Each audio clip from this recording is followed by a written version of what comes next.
السلام عليكم. فيديو اليوم من قناة أعمال وأفكار يدوية. هي عمل زينة تضع داخل التوزيعات أو علب التوزيعات اللي عملتها بالفيديو السابق اللي أمامكم.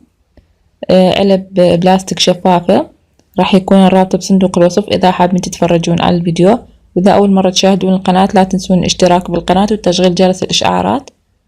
وهذا شكل اللي عملت الأشكال. أيضا هذا شكل القلب،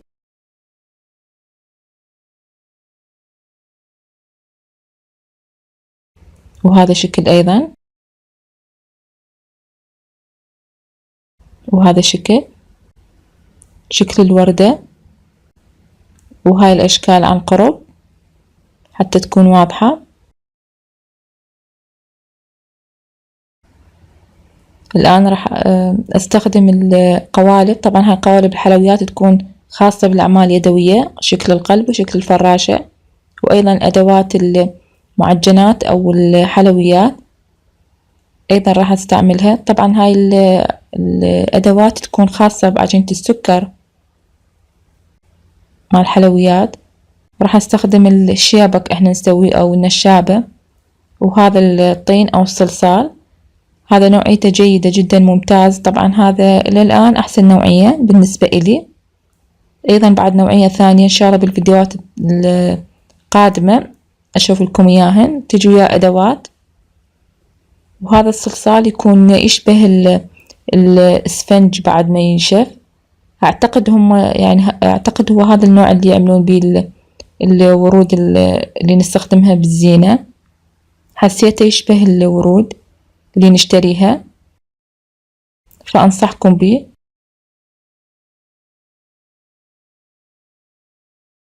وهاي الصورة نطبعها من الإنترنت.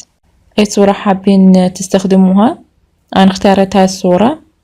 الآن راح أقصقص الصور اللي أخذتهن، اللي قصيتهن عفوا.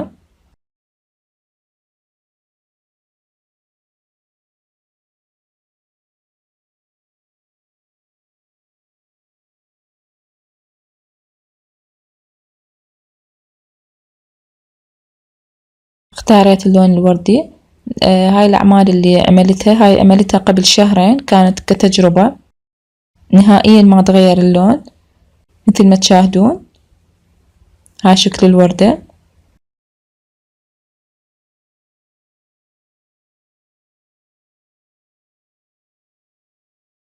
شاء الله تكون صورة واضحة. اختاريت اللون الوردي.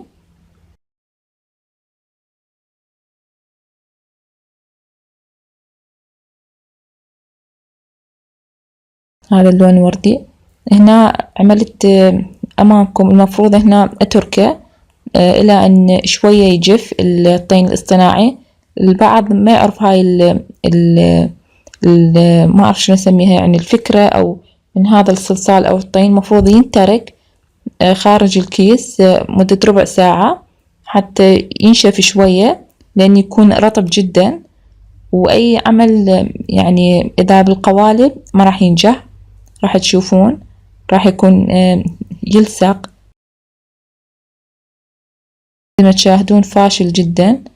القلب اللي طلع لازم نتركه. هي هاي الشي اللي بيه المفروض ينترك ربع ساعة حتى نقدر نشتغل بيه. طبعا هنا بعد ما تركته ربع ساعة ينشف لأن يكون رطب. اختاريت اللون الوردي واللون البرتقالي، وهاي الخطوة مهمة جدا. ينترك ربع ساعة قبل ما نشتغل بيه.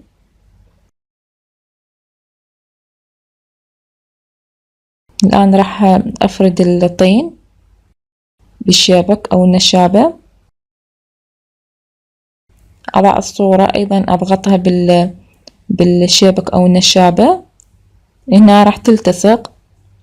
إذا حابين تستعملون أي لاصق أو جلو، هاي تبقى حسب الرغبة. الآن أقصه شكل مربع. لازم أترك مسافة حتى أشتغل فوقه. وبالنسبة للأشكال اللي حابين تعملوها تبقى حسب الذوق والرغبة. أنا اختارت هذا الشكل مستطيل.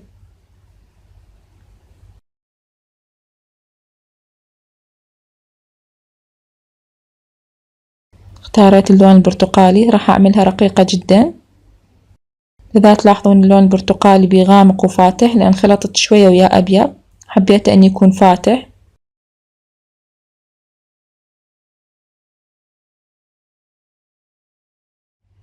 راح استخدم هاي الأداة. الآن راح أعملها بهالشكل.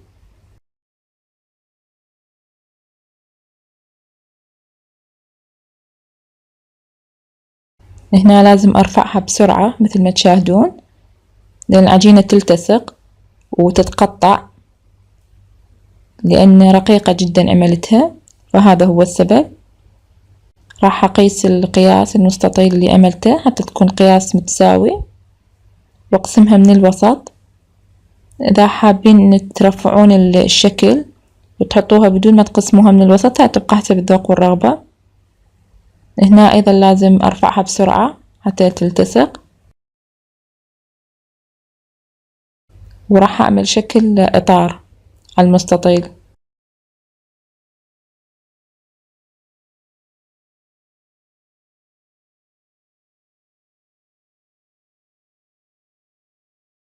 هنا راح أعمل شكل الوردة مثل ما تشاهدون بهذا الشكل. راح أعمل 5 كرات صغيرة جدا و5 دوائر صغيرة جدا. اختاريت اللون الوردي.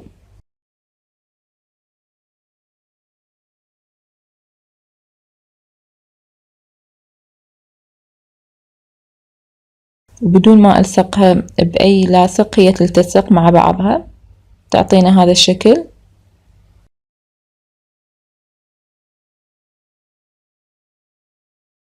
الآن راح أعمل شكل القلب. أيضا أضع الصورة وأضغطها. هنا ننتبه أن يكون القياس مضبوط مثل ما تشاهدون بهالشكل تكون.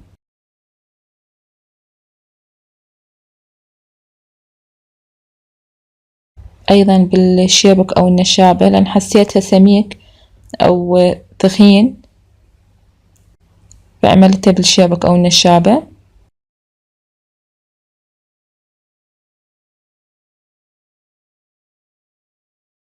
وهذا شكلها.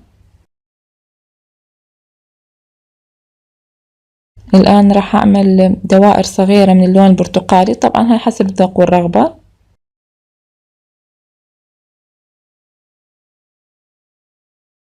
هذا الشكل.